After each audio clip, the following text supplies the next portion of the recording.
The NBA usually finds success in what its players do, but that's not to say there haven't been a few questionable stories. In fact, there have been many embarrassing moments, and it's a bit hard to even imagine some of these things actually happened. Here is a collection of the 20 most embarrassing moments in the NBA's history. At number 20, we have Gloria James's shenanigans. The matriarch of the LeBron James family hasn't exactly helped LeBron reclaim the fans he lost when he moved to Miami. Gloria, LeBron's mother, has made headlines for all the wrong reasons far too often. She is also rumored to be having a relationship with guard Delonte West and was once caught on camera assaulting a valet worker in Miami. Up next at number 19, we have The Decision. LeBron James announced on ESPN in the summer of 2010 which team he would take his talents to in the coming years. If that isn't evidence of a massive ego and an embarrassment to the NBA, we don't know what is. Moving on at number 18, Eddie Griffin's drunken escapades. Eddie Griffin rammed his Cadillac Escalade into a Chevy Suburban outside a Minneapolis store on March 30th, 2006 in the great state of Minnesota. Worse, according to witnesses, Griffin was incoherently drunk. That isn't all. He wasn't even fully dressed when he collided with the other SUV. Hold on, there's more. He told several passerby that he was driving the car while watching a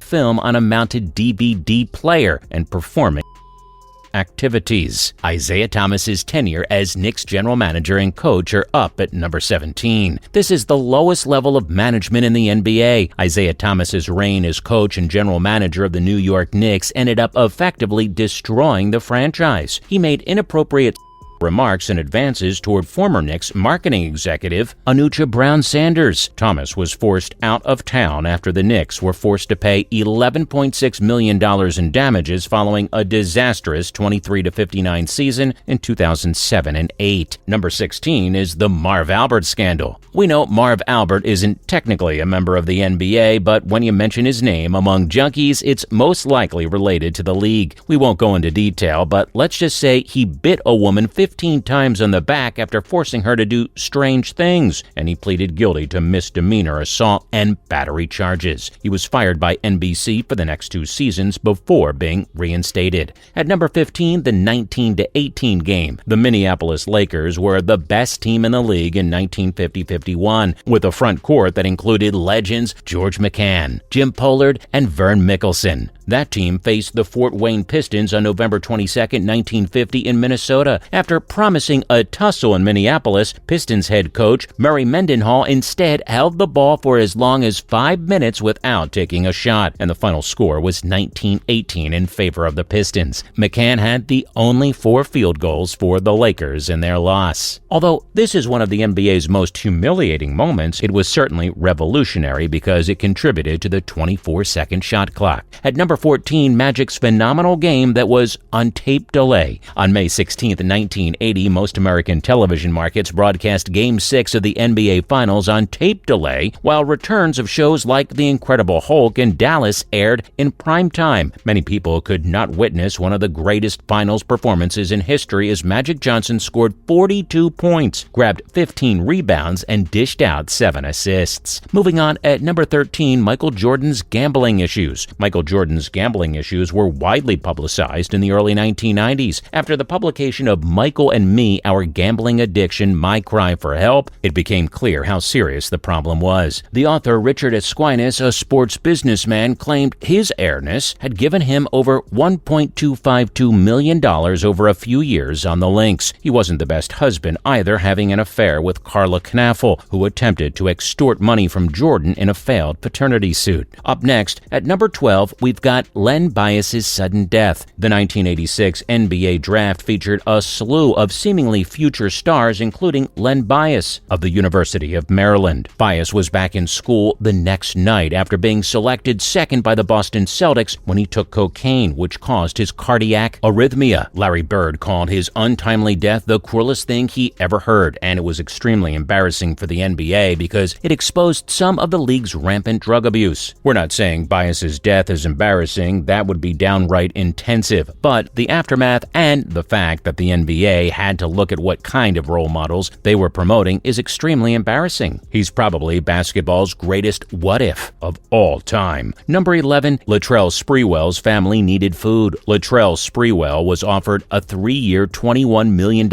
extension after a successful season in Minnesota. The problem was that Spree didn't think this was generous enough, as he asked why he'd want to assist the Timberwolves in winning a championship when they weren't helping him at all. He added that he was putting a lot on the line and had a family to feed. Anyway, the Wolves didn't win, which, surprise, surprise, ended Spree's NBA career. It gets worse when you think about the fact that this wasn't the worst of what we've seen in Spree's career. At number 10, Magic Johnson's confession. On November 7th, 1991, early in the morning, rumors circulated that Magic Johnson was retiring. But why? Later, Magic revealed that he had HIV. He got the disease during his many sexual encounters with women in his playing days. Number 9, when Rose got a sub for the ACT. Derrick Rose had someone pass his SAT for him after he previously failed the ACT 3 times so that he could attend Memphis and play for John Calipari in 2008. The NCAA then vacated Memphis's runner-up season in 2007 and 8 after the Tigers were defeated in the championship game by Kansas. Up next at number 8, the time Greg Oden sent naughty pictures of himself. Not only has Greg Oden's career thus far been a disappointment, way worse than Kevin Durant's, but he has also come under fire in the summer of 2009 for pictures of his naked body that were floating around the internet. The only thing that could have made things worse could be a sad NBA career. Actually, hold on. Moving on to number 7, we have Jason Williams' fatal mistake. Jason Williams, 34, shot his limo driver, Kostas Christofi, in his home in 2002 while hanging out with some of his friends. Despite the fact that Williams claimed he was only playing around with the gun, he pleaded guilty to aggravated assault.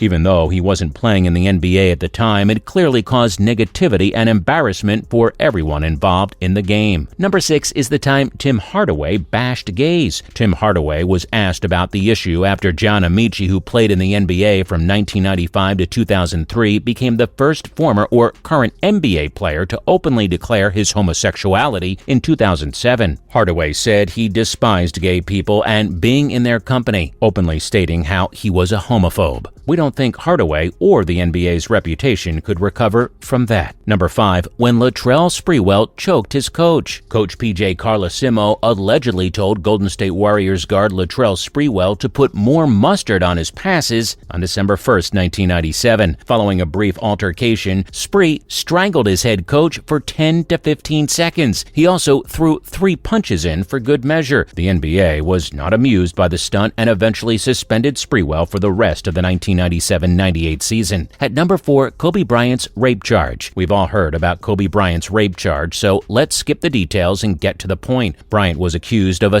assault in Colorado by a 19-year-old hotel employee. Although he admitted to having adulterous relations with her, the prosecution dropped all charges after the woman refused to testify. Nonetheless, it was a moment that haunted the NBA and will continue to do so. At number 3 is the Kermit Washington punch. We're not sure how many times you've seen the video of Kermit Washington completely annihilating Rudy Tomjanovich, but it was a pretty sad sight. It gets worse when you consider Rudy Tomjanovich was just checking in and Washington swung with all his might at the All-Star game. At number 2, the Pistons-Pacers brawl. Remember how a cup of Diet Coke made this fight happen? We're not saying what he did was right because it was pretty childish. Ron Artest wouldn't have charged the stands if no one threw the Coke. But anyway, a 146-game suspension got added to the list of the most embarrassing moments in NBA history. Artest is now known as the league's current bad boy, and the fan punch and 73-game suspension are a large part of why he has been blessed with this honor. At number 1, the Tim Donaghy. Tim Donaghy might just be the most embarrassing thing that has ever happened to the NBA. The man bet on games he officiated in and provided mobsters insider information. It was never proven that he made calls to influence games in his favor, but the 13-year official was still fired and imprisoned on illegal gambling charges. Well, that's a wrap for this video. Which one of these made you cringe the most? Let us know in the comments below. Also, make sure to give this video a thumbs up and subscribe to our channel for more videos like this, and we'll see you in the next one.